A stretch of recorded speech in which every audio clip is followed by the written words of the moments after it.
চরণে প্রথমে প্রণাম। পাশেই সিংহাসনে অনেক মহাপুরুষের বিগ্রহ, দেবাদিদেব মহাদেব সহ জগন্নাথ দেব সহ অনেক বিগ্রহ রয়েছে। যত বিগ্রহ তত প্রণাম নিবেদন করি, প্রণাম জানাই। এতক্ষণ ধরে কথা বলেছেন যিনি কুষ্টিয়া থেকে এসেছেন। কুষ্টিয়া হচ্ছে আমাদের নদিয়ারই একটি অংশ। মহাপ্রভু জন্মগ্রহণ করেছেন, আবির্ভূত হয়েছেন নদিয়ায়। সে নদিয়ারই একটি অংশ কুষ্টিয়া। সেই নদিয়া থেকে এসেছেন। ওখানকার মানুষ সত্যি ভক্ত। এতক্ষণ তিনি বলেছেন কুষ্টিয়া না হলে ঠাকুরকে আমরা পেতাম না, ঠাকুর হিসেবে চিনতাম না। তিনি অনুকূলচন্দ্র চক্রবর্তী হিসাবেই থাকতেন, শিবচন্দ্র চক্রবর্তীর ছেলে হিসেবেই থাকতেন। কুষ্টিয়াবাসী ঠাকুরকে ঠাকুর হিসেবে বিশ্বের দরবারে প্রতিষ্ঠিত করেছেন। শ্রদ্ধেয় স্বপনদাকে প্রণাম। স্বপনদার সহধর্মিনী আমার দিদিভাই, তিনি এতক্ষণ কথা বলেছেন, ওনাকে প্রণাম। এই অনুষ্ঠানটি যার আহ্বানে আসা, জগদীশদা হলেও আমাদের প্রদীপদা হচ্ছে কীর্তন জগতের এই এলাকার কিশোরী মোহন। যিনি না হলে আমাদের এই অনুষ্ঠান জমবে না। লবণ না দিলে যেমন তরকারির স্বাদ পাওয়া যায় না, খাবারের স্বাদ পাওয়া যায় না, কীর্তনের লবণ হচ্ছেন প্রদীপদা। প্রদীপদাকে প্রণাম। আমার মামা বাদল মামা আছেন, আর জগদীশদা সহ সকল বয়োজ্যেষ্ঠদের, সকল মায়েদের আমার রাশিত জয়গুরু শুভ প্রণাম। প্রথমেই ঠাকুরকে একটা আহ্বান করে দিই। এতক্ষণ তো অনেক আহ্বান হয়েছে, একটা আহ্বানই শুনি। সকালবেলা একটি অনুষ্ঠানে বাংলা মাইকে কথা বলে গলাটা একটু 12টা বেজে গেছে। এই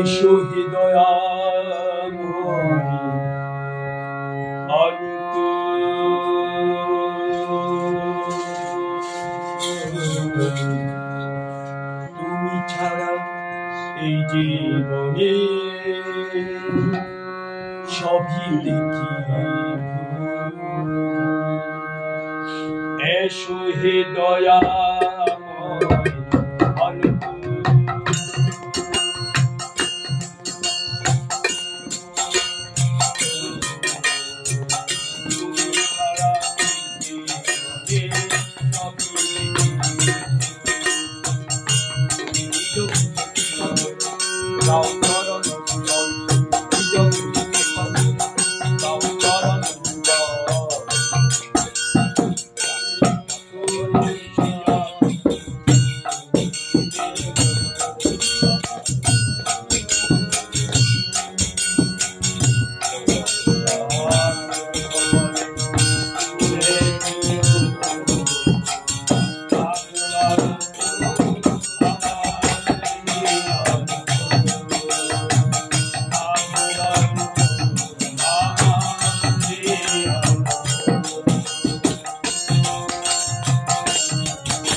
পূজা করব বলে ফুলে এনেছি ফুল